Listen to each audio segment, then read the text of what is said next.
做一个好人是什么感受？便是觉着这世间无一不好，无一不善，内心坦坦荡荡，无所愧疚，生来欢喜，死亦无愧。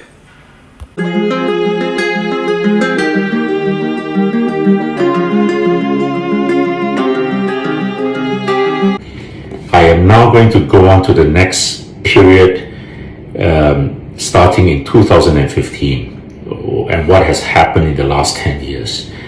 You know, in 2015, something remarkable happened. After Lee Kuan Yew died in March of 2015, I got a call from the president of the National Solidarity Party, NSP, Sebastian Teo, asking me to come back to Singapore to contest in the general elections of that year. Now, remember, at that time I was still in Indonesia, doing my mining business. I said, I didn't give Sebastian any commitment, but I said, okay, I'll come and join you for a few walkabouts. And so I did. Now, why, you may ask, why was I associated with the NSP? This was how it happened. After the 2011 general elections, my interest in local politics picked again. I had always been interested in politics from young, as I told you in my previous video. And, it was a very natural thing for me to be interested in. My father, after he came back from Russia in 1974, became a part of the People's Association. And he then rose to become the chief of the People's Association in the late 70s. And it was a fascinating period because if you recall, in 1981, J.B. Jeyaretnam won the by-election in Anson, the first opposition breakthrough for 13 years. And my father was the chief of the PA at that time. And I still remember him telling me a lot of stories about that by-election, which I won't go into in detail here. So, always had an interest since I was 7, as I told you. But then for the better part of my adult life, I hunkered down to develop my legal career. And I had a very successful legal career. And when I was head of the Admiralty and Shipping Department in Raja and Tan, I was often regarded as one of the top shipping lawyers in Singapore. Not only in Singapore, but in the world. So, I could have been very comfortable just being a top lawyer, but there was always a passion in me for politics. So after 2011, I went round to all the parties, and I thought that the NSP fitted me the best. So I joined them. I was also quite impressed by how they had performed in places like Marine Parade. For example, Nicole Seah did very well in Marine Parade. So I joined them. But you know something? For the next 4 years, until 2015, I did not attend a single meeting or event of the NSP. I was away in Indonesia most of the time. But the call came after LKY's death in March 2015, so I came back. I then went for a few walkabouts with the NSP in Tampines, where they wanted me to contest. And it was not long before the press picked me out as a new candidate. And, one thing led to another, and then I decided to commit to the election. It was going to be an exciting election. But then the NSP imploded for some reason, which I won't go into in detail. And the Secretary General, Hazel Phua was the Secretary General of the NSP, resigned. And the next thing I knew, the NSP asked me whether I would be the new Secretary General. Bear in mind, I had not attended a single meeting, until then. And I still recall that very fateful night on a Saturday when I was going out to dinner with my family when the call came. And I said yes. So that's how I became the Secretary General of the NSP, you know. One day I'll write a book, and, you know, I think the story is a remarkable one. I contested in 2015. And then I stayed on for another 2 years as the Secretary General of the NSP. But in 2017, I decided to leave the NSP to explore other political opportunities. And in 2018, I formed my own party called the People's Voice. And we contested the 2020 elections. I stood in Jalan Besar.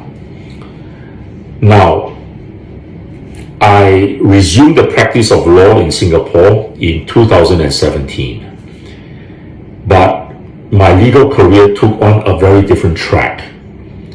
I no longer did shipping law, or I didn't do much shipping law, but I became very involved with areas such as constitutional law, defamation law. And many of you would remember me from 2020, I believe, when I represented Leong Zi-Hian and Terry Su in the 2 defamation suits brought against them by Lee Hsien Loong. I will say that those 2 court cases were perhaps the highlight of my life, of my legal career. And I cross-examined Lee Hsien Loong twice in court, in quick succession, all within a span of about 6 weeks. But defamation law was something I had always dreamt about doing. And I was excited at the chance, and I jumped at the opportunity to do it. And I am very pleased to say that those 2 cases remain the landmark cases in defamation law in Singapore today. And although, of course, Leong Zi-Hian and Terry Su lost, but you know what? The Singapore public were magnificent.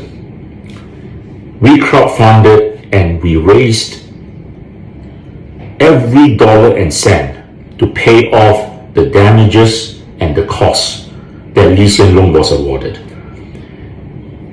I will always remember that. I will always be grateful to the Singapore public for how they came forward and helped two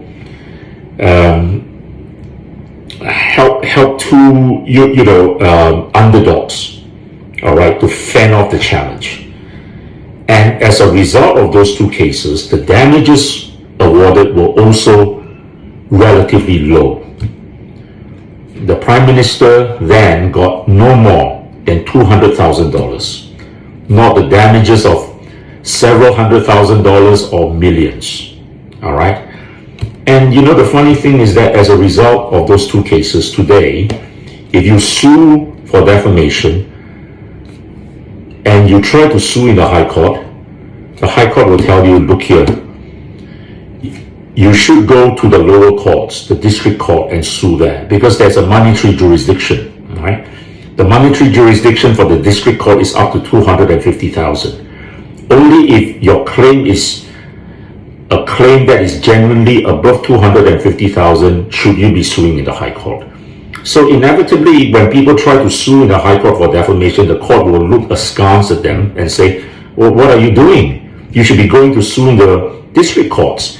So, you know, I think I helped to take the sting out of defamation cases, which before then had been a terrifying weapon, which Singaporeans dreaded. You know, Singaporeans now know that in such situations, there are other citizens who are willing to step forward and help them through crowdfunding.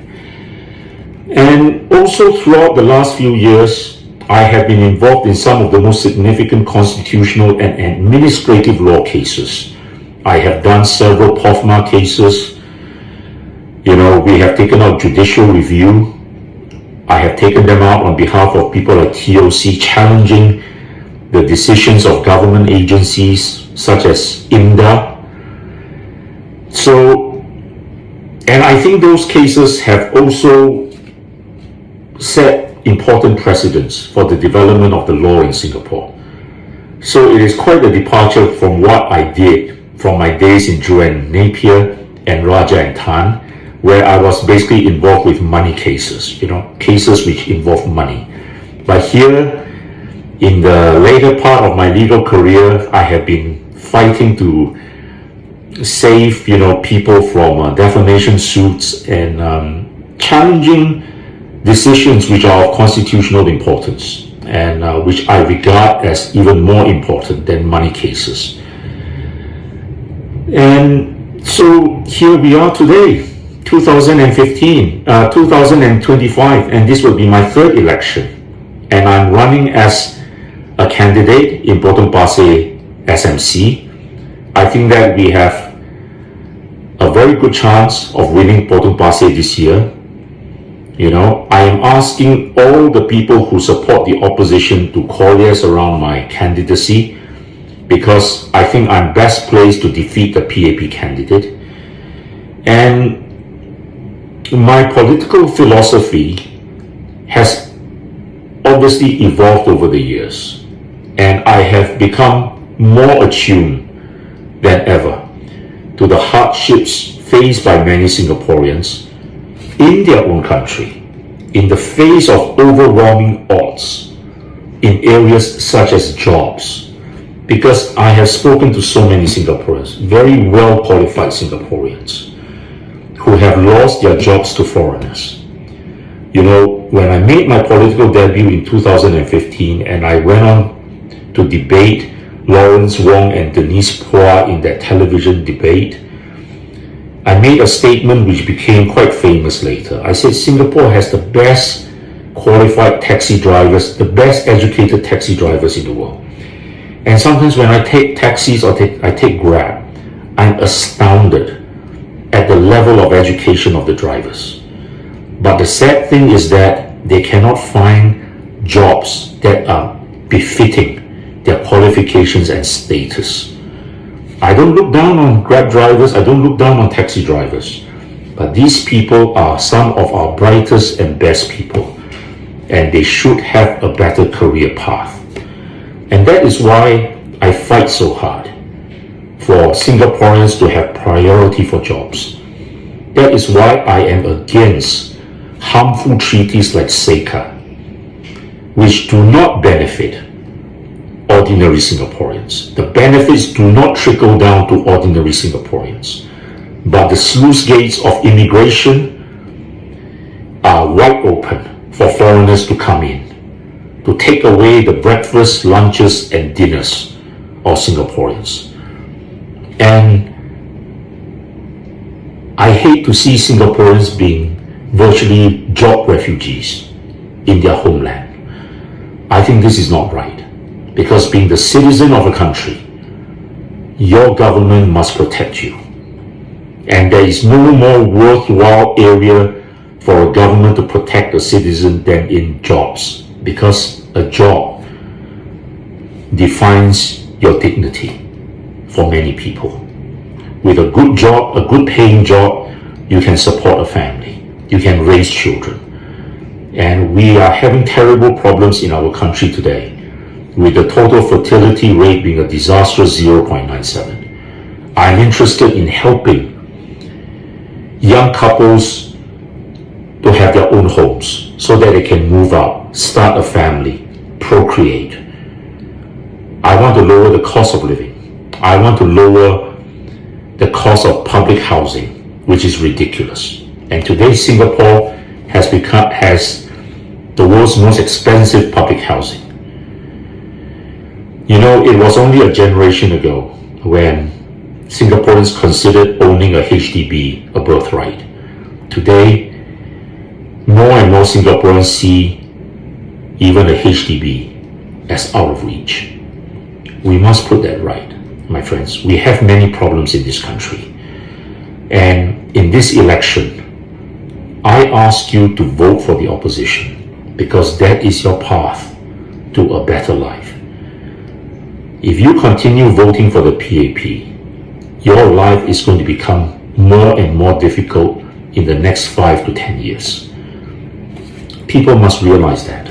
There is no danger in voting the opposition.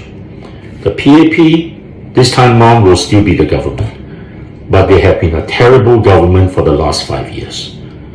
And when something is terrible, you really should not vote to put it back in place. I do not want to digress too much from my personal story, but I hope I have given you some idea of who I am. Thank you very much.